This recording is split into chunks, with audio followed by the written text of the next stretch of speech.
Madame, Monsieur, bonsoir et bienvenue dans le 20h de TFM. Dans l'actualité de ce mercredi, décès d'une femme enceinte à Kédougou, un gynécologue, un anesthésiste et un assistant infirmier gardés à vue. L'affaire perturbe le fonctionnement des services du centre de santé du district de Kédougou. Plus de détails dans un instant. Affaire Armand Faye à Pikine Darussalam, la mère du défunt disculpe le présumé empoisonneur. Pour elle, il est impossible que son fils soit empoisonné par son ami. On vous explique tout dans un instant. Plus de 500 maisons dans les eaux, à Mbao, les populations pataugent dans les inondations. Elles vivent un scénario catastrophe, reportage édifiant à suivre. Et puis, restriction des exportations de riz par l'Inde. Le riz paddy est une alternative. Selon le directeur de la SAED, plus de 350 000 tonnes de riz paddy sont disponibles. Reportage à suivre dans la vallée du fleuve Sénégal. Voilà pour les titres et tout de suite le développement.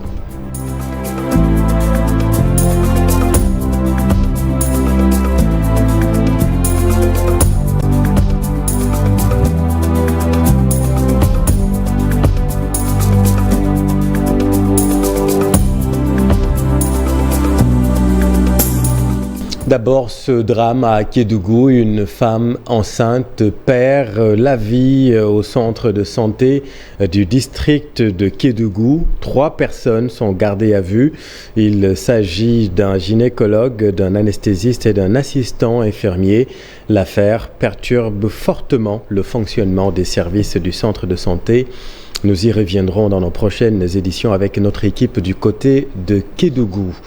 Empoisonnement ou mort naturelle, l'affaire Armand Faye défraie la chronique dans la banlieue de Dakar. La maman du défunt réfute catégoriquement la thèse de l'empoisonnement. Voyons tout cela avec Aminata Mbaresso et Pape Sango Dembaye.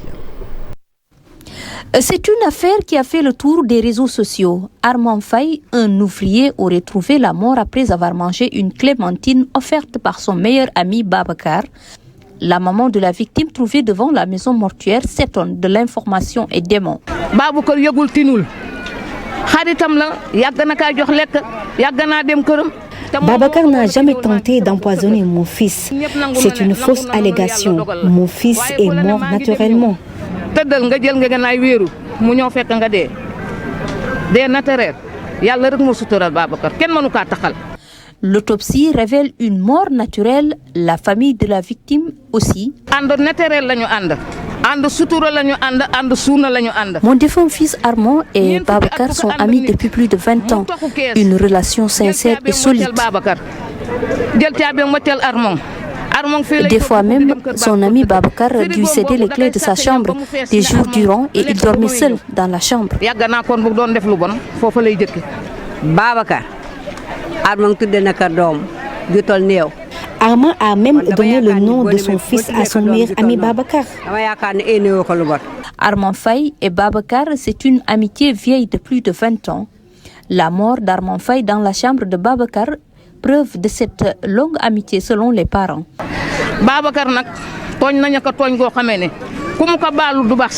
Cette tournure des événements prouve à nouveau la sincérité des relations d'amitié. C'est de la volonté divine et Dieu a voulu qu'il rende son dernier souffle dans la chambre de son meilleur ami Babacar.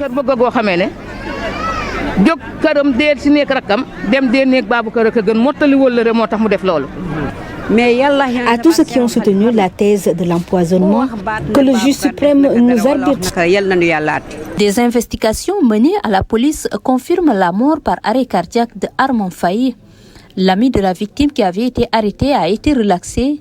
Devant la maison mortuaire, les 2 familles compatissent à leur douleur, une complicité qui contraste avec les faits relatés sur les réseaux sociaux. Merci Aminata. Elles vivent un scénario catastrophe. Les populations de Mbao, elles pataugent dans les inondations. Les eaux de pluie ont envahi plusieurs quartiers là-bas. Les habitants en détresse racontent leur difficile quotidien dans ce reportage édifiant de Mamadou Fall et Abdoulaye Anne.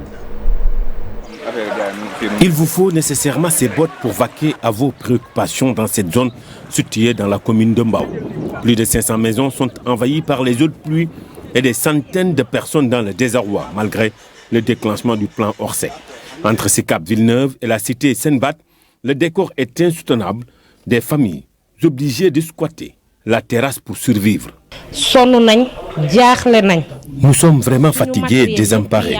Les eaux de pluie nous mettent dans des conditions de précarité extraordinaires. Nous sommes obligés de squatter la terrasse pour y faire tous nos besoins. Nos activités sont au ralenti. Je vendais du petit déjeuner, mais aujourd'hui, tout est à l'arrêt à cause de ces eaux pluviales. Je suis désormais dans des situations financières très délicates. Des misères qui perdurent accentuant le désespoir. Les populations crient le ras-le-bol. Récurrent, ça s'arrête tous les ans. Vraiment, on est tellement fatigué, on est angoissé. Dès que le ciel menace, on est perturbé. Man damay jaay 5 heures du matin laay yeewu su ma yeewoo ci ndox mi laay xuus dem liggéey ci laay xuus ñëw duggaat sama kër. Revenant de la mosquée, l'imam du quartier nous explique toutes les difficultés rencontrées. Nous sommes envahis par ces eaux. Nous ne pouvons plus rester dans les chambres. J'étais obligé d'installer ma famille sur la terrasse. C'est vraiment difficile.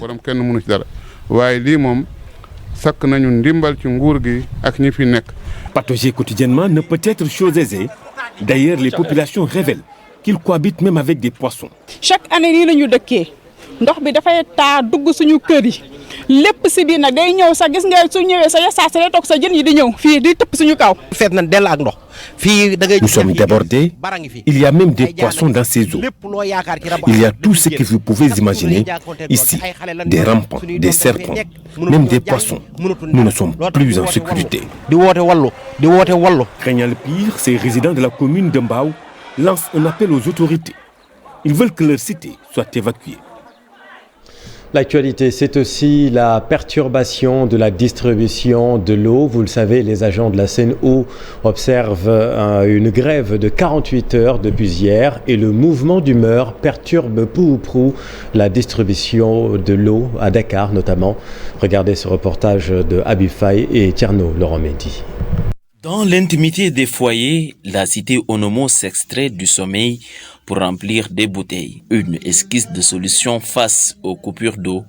Dans ce quartier résidentiel, le liquide précieux devient un calvaire. C'est très difficile. Dans la semaine, on a que 2 ou 3 jours de l'eau. C'est pendant la nuit qu'on se lève pour pouvoir avoir de l'eau, vraiment. C'est très difficile. À des heures très tardives, si on ne coupe pas nos sommeils, on ne peut pas avoir de l'eau. Même constat à la cité Biagui. Ici, les robinets ne coulent presque plus. 2 mois. Cela fait 2 mois que nous n'avons pas de l'eau dans cette cité. Il faut se lever tard dans la nuit pour pouvoir remplir les bonbonnes. Imagine, hier c'est vers minuit ou 1 heure du matin que nous avons pu remplir les bassines. On se lève la nuit pour remplir les bouteilles. Si on ne se lève pas à 4 heures du matin, on ne pourra pas avoir de l'eau. Autre préoccupation des populations, la cherté des factures d'eau. C'est très dur. J'ai été à la Sen'Eau hier pour payer notre facture. J'ai versé 120 000 alors qu'on n'a pas d'eau. C'est cher. J'ai aussi appelé le numéro vert de la Sen'Eau, mais en vain. Chaque jour, nous achetons le baril d'eau à 10 000 francs. C'est très cher aussi, excessivement cher.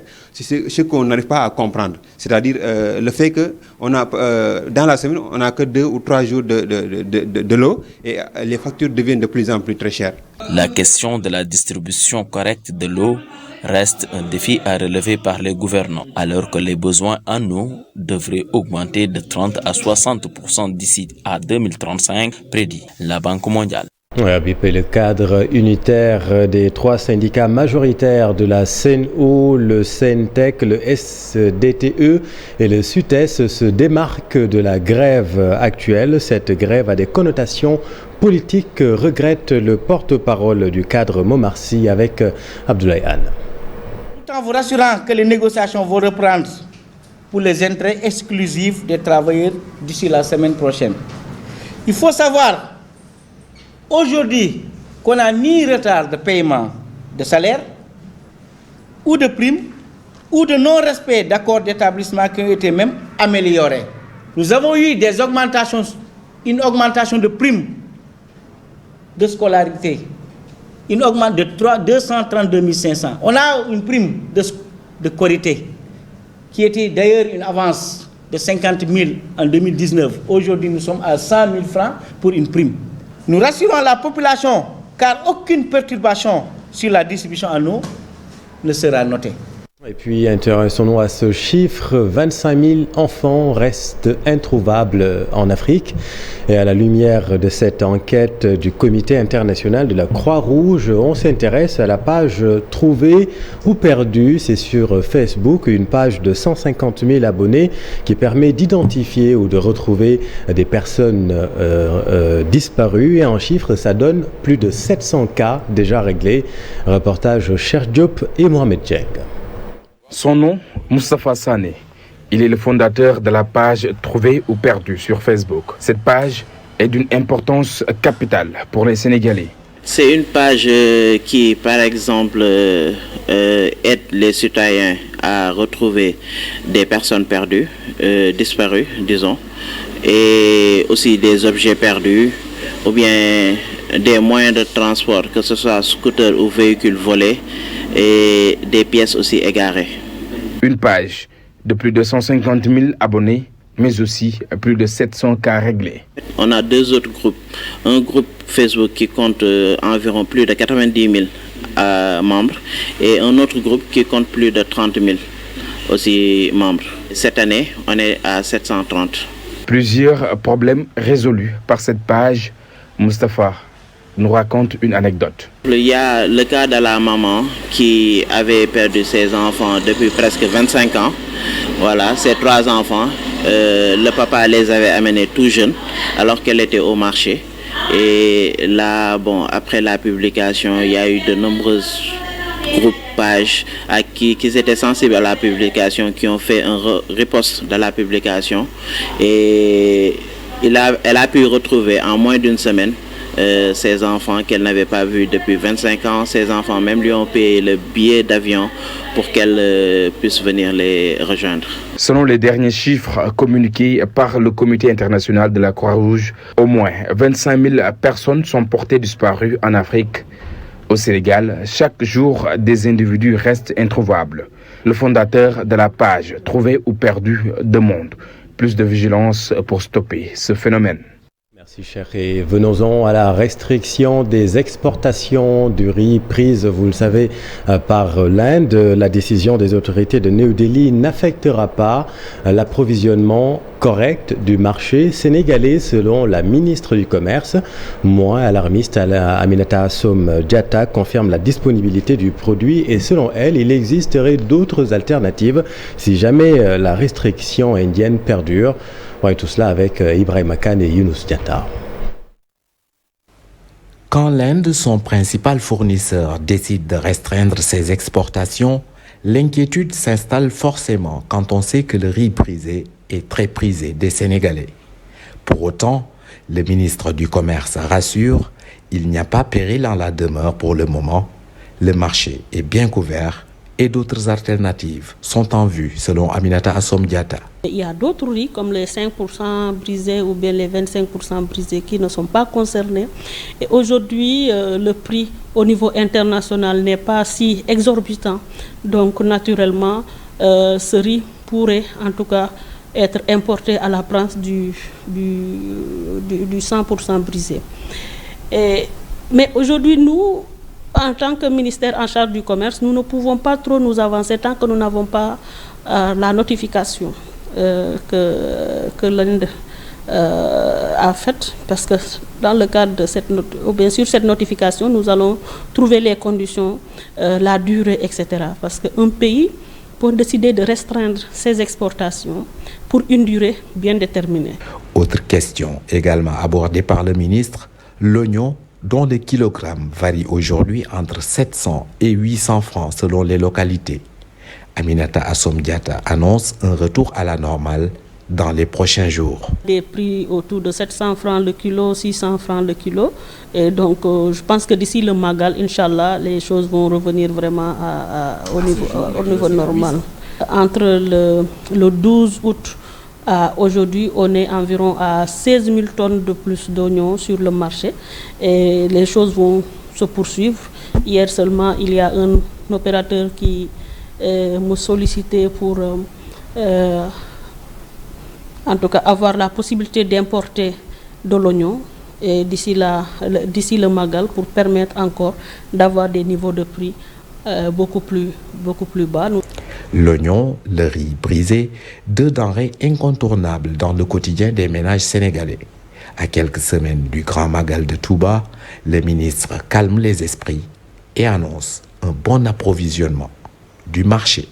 Et si la restriction des exportations de riz perdure, le riz paddy serait une alternative sérieuse, crédible. Avec plus de 350 000 tonnes de paddy disponibles, le Sénégal a de quoi rester autonome encore bien longtemps selon la SAED. Et dans la vallée du fleuve Sénégal, les producteurs de riz demandent à l'État d'intensifier encore les efforts pour une autosuffisance en riz. C'est un reportage édifiant de Ousseynou Diop et Habib Seck. Décidé de suspendre ses exportations de riz vers le monde, une décision qui inquiète plus d'un dans notre pays. Nous nous sommes rendus dans la vallée du fleuve, plus précisément à Rosso Sénégal, pour rencontrer les producteurs de riz. Avec cette décision du gouvernement indien, la menace sur notre sécurité alimentaire est réelle. Mais pour ces professionnels du riz, les producteurs ont aujourd'hui la capacité de nourrir tout le pays si les conditions sont réunies. Nous devons être indépendants. Nous avons le soleil, la terre et les ressources humaines pour produire des millions de tonnes de riz. Nous sommes prêts à le faire, mais l'État doit nous écouter.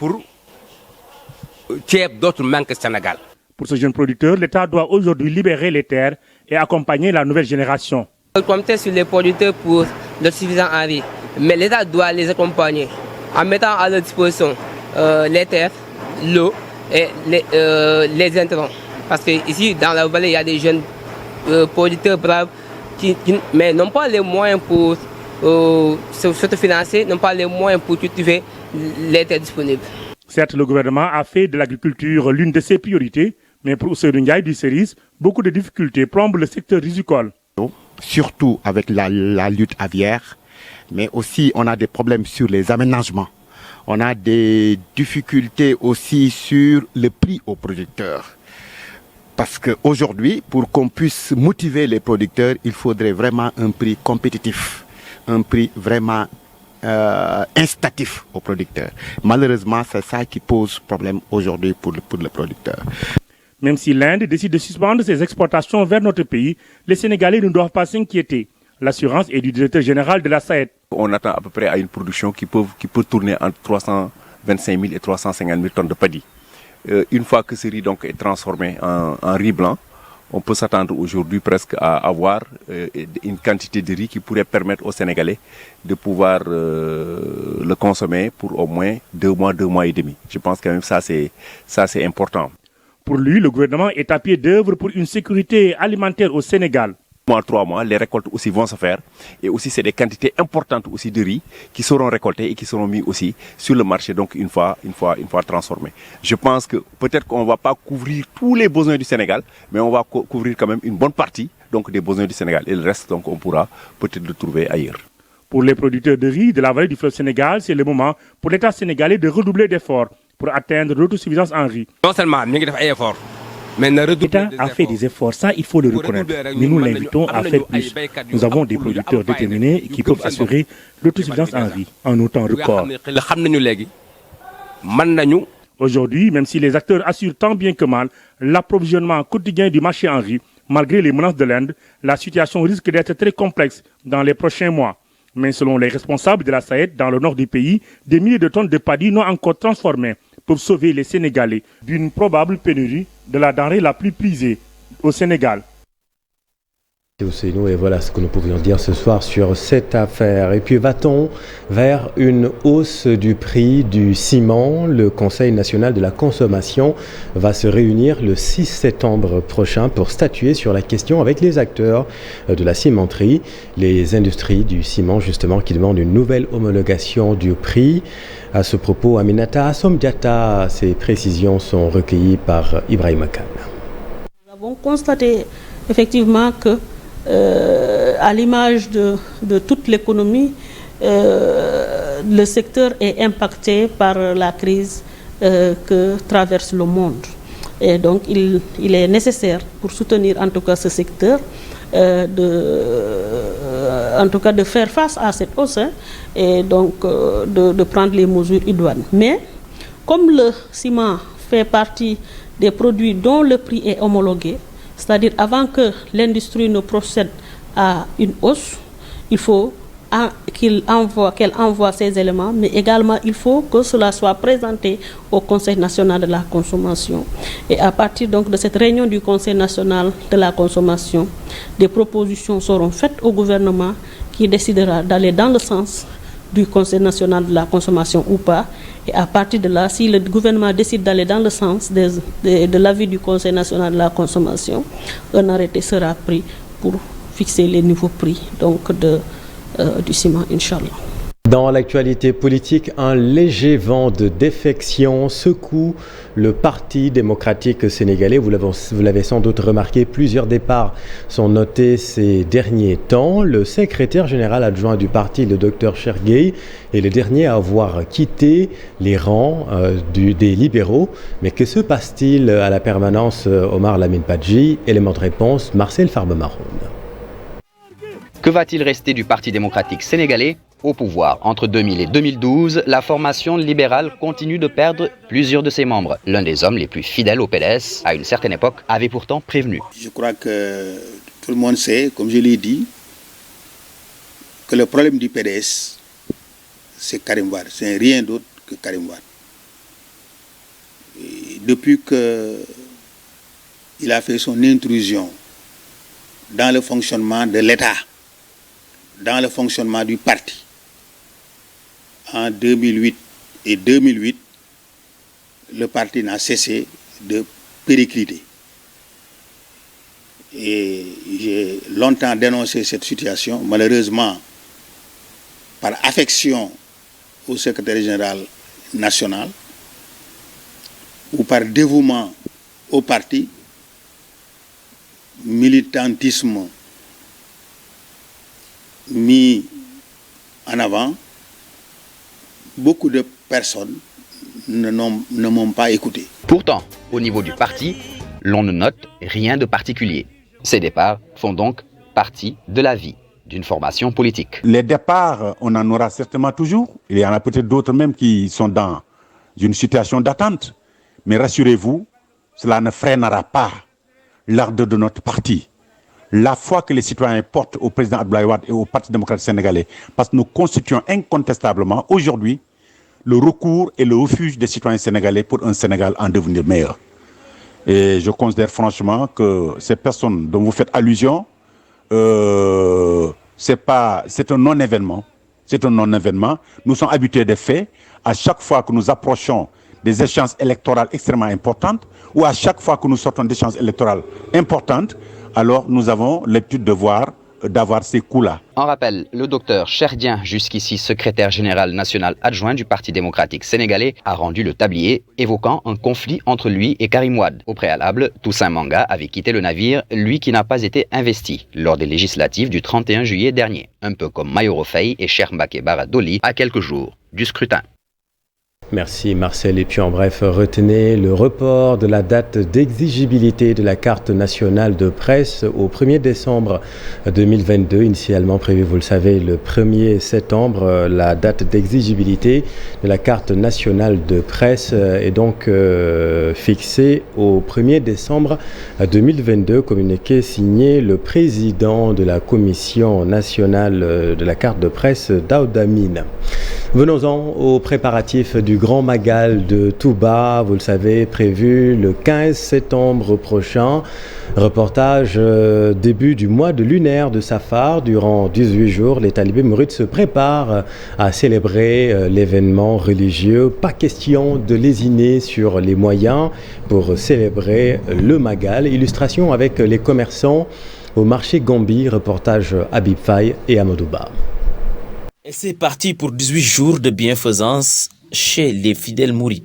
Le marathon du Safar oblige les disciples à organiser des séances de distribution de nourriture. Au marché Gambi de Koloban, le Magal se prépare activement. Nous célébrons Safar chaque année. Nous immolons 3 bœufs et nous invitons les chanteurs religieux qui viennent nous rejoindre. Les plus connus notamment Saliou Gueye, Khadim Gueye, entre autres. Nous qui sommes au marché Gambie de Koloban, nous prévoyons une grande cérémonie samedi pour marquer Safar. Même quand on n'a rien en poche, on est content durant tout le mois du Safar. Nous ne cesserons de rendre grâce au Cheikh. Nous nous fions aux recommandations du Cheikh durant le mois de Safar. Une occasion pour les commerçants de sacrifier à une tradition propre au mouridisme. Les berlés seront au rendez-vous. Les commerçants du marché Gambie sont habitués à distribuer de la nourriture. Ils aiment Serigne Touba. Nous nous donnons à fond pour collecter de l'argent. Tous les commerçants, sans exception, vont cotiser. Ils mobilisent chaque année plus d'1 million de francs CFA pour l'organisation du Safar. C'est un devoir pour tout mouride. La première édition, nous avions juste eu 3 poulets à offrir. Mais aujourd'hui, des bœufs, des moutons sont à la base de nos copieux-mains. Nous avons une caisse d'épargne et tous les vendredis, chaque commerçant apporte sa contribution. À l'approche du mois de Safar, nous prenons cet argent pour en organiser une grande fête. Safar, un mois très attendu par les talibés mourides, la distribution de nourriture, une manière pour ses disciples d'être en phase avec les recommandations du cheikh.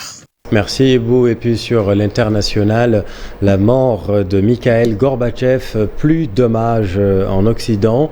Dernier dirigeant de l'Union soviétique, Mikhail Gorbatchev est décédé hier à l'âge de 91 ans. Le prix Nobel de la paix 1990 restera tout de même l'homme qui a contribué malgré lui à l'éclatement de l'URSS. Ebou Diouf.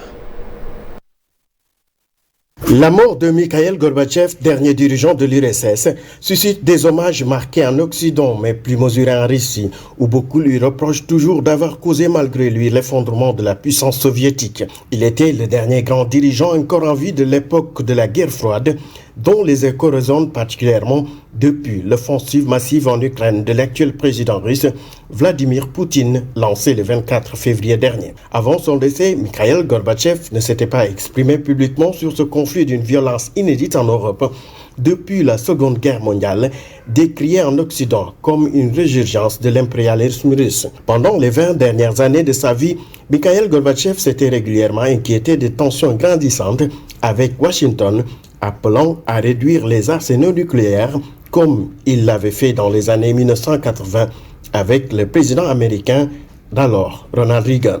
Dans un message de condoléances, Vladimir Poutine a évoqué la mémoire d'un homme qui a eu une grande influence sur l'histoire du monde. Le président américain Joe Biden a salué un leader rare qui a permis un monde plus sûr, tandis que le dirigeant français Emmanuel Macron a évoqué un homme de paix. S'il est celui qui a permis à la liberté d'expression d'émerger, il fut pour beaucoup responsable de l'éclatement d'une superpuissance et des terribles années de crise économique qui survirent. Jusqu'à sa démission en 1991, qui avait marqué la fin de l'URSS, il a mené d'importantes réformes démocratiques connues sous les noms de perestroïka ou de glasnost. Mais les années qui suivirent la dissolution de l'URSS en 1991 restent un traumatisme pour nombre de Russes plongés dans une pauvreté fulgurante, confrontés à un chaos politique et à une guerre sanglante en Tchétchénie. Son ennemi juré, ou Vladimir Poutine, qu'il a critiqué tout en voyant en lui une chance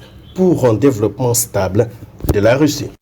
Merci Ebou, voilà, c'est la fin de cette édition. Merci infiniment de l'avoir suivi. L'info continue tout de suite dans Soir d'info, ce soir avec Sarah Cissé et son invité. C'est à vous, Sarah.